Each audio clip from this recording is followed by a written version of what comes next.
हनुमान बेनीवाल भी लगे अब भाजपा ज्वाइन करने की फिराक में। राजस्थान की राजनीति के दो कट्टर दुश्मन भैया, ज्योति मिर्धा और हनुमान बेनीवाल। अब ज्योति मिर्धा ने आज हनुमान बेनीवाल के लिए कहा, सुनिए, कि बेनीवाल साहब बीजेपी ज्वाइन करने की फिराक में है, वो भाजपा में आने के लिए झटपटा रहे हैं। सोचिए, अब कहां पहले तो ये खबरें सामने आ रही थी कि बेनीवाल साहब नई पार्टी बनाने वाले हैं, वहीं आज एक नई खबर ही सामने आ जाती है कि अब इन खबरों में कितनी सच्चाई है। सुनिएगा, आज ये पूरे तरीके से समझने की कोशिश कीजिएगा। हनुमान बेनीवाल ने अपने बेटे के बर्थडे के दिन बहुत सारे बीजेपी नेताओं को बुलाया। वो वीडियो बड़े वायरल हुए, आपने तो देखे होंगे अच्छे से। यहां तक कि कई बीजेपी नेता तो ऐसे हैं जिनको बुलाया गया, इनविटेशन बेनीवाल ने भेजा पर वो आए नहीं। और बर्थडे के दिन सारे बड़े नेता, मतलब सारे बड़े बड़े नेता है, कोई भी छोटा मोटा नहीं। ओम बिरला को देख लीजिए, नितिन गडकरी को देख लीजिए। हालांकि बुलावा तो पीएम मोदी को भी जरूर भेजा गया होगा, बस वो आए नहीं। बाकी सीपी जोशी, राहुल कसवा, कांग्रेस से कहे जाने वाले राहुल कसवा, हालांकि पहले बीजेपी में थे, अभी ट्रांसफर हो गए हैं, तो राहुल कसवा वहां पर मौजूद थे। मोदी के खास चिराग पासवान दिखे।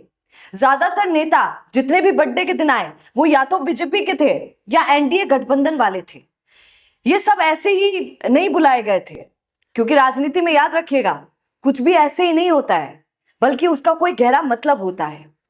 यहां ये समझने की जरूरत है कि हनुमान बेनीवाल अपनी नजदीकियां बीजेपी से बढ़ाने की बहुत कोशिश कर रहे हैं भैया। इससे देखते हुए ये कहना गलत नहीं होगा कि बीजेपी में वो इंटरेस्ट दिखा रहे हैं।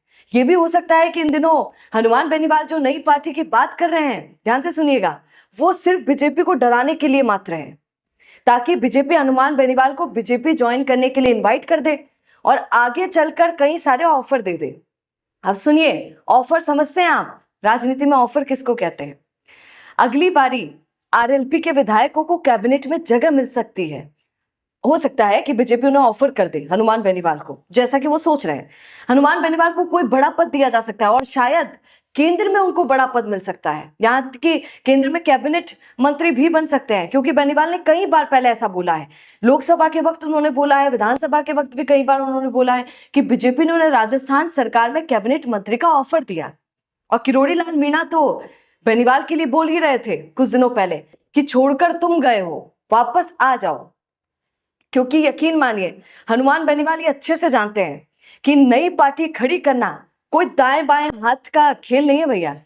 और ये बात बेनीवाल से बढ़िया तो और कौन ही समझ सकता है, क्योंकि जब आरएलपी की शुरुआत करके पिछली बार 2023 की बात बता रही हूँ, विधानसभा चुनाव की, बेनीवाल साहब ने अपने कई उम्मीदवार खड़े किए, बड़े बड़े बोल सकते हैं उनको, और पानी की तरह अपनी बोतल को जिताने के लिए पैसा बहाया।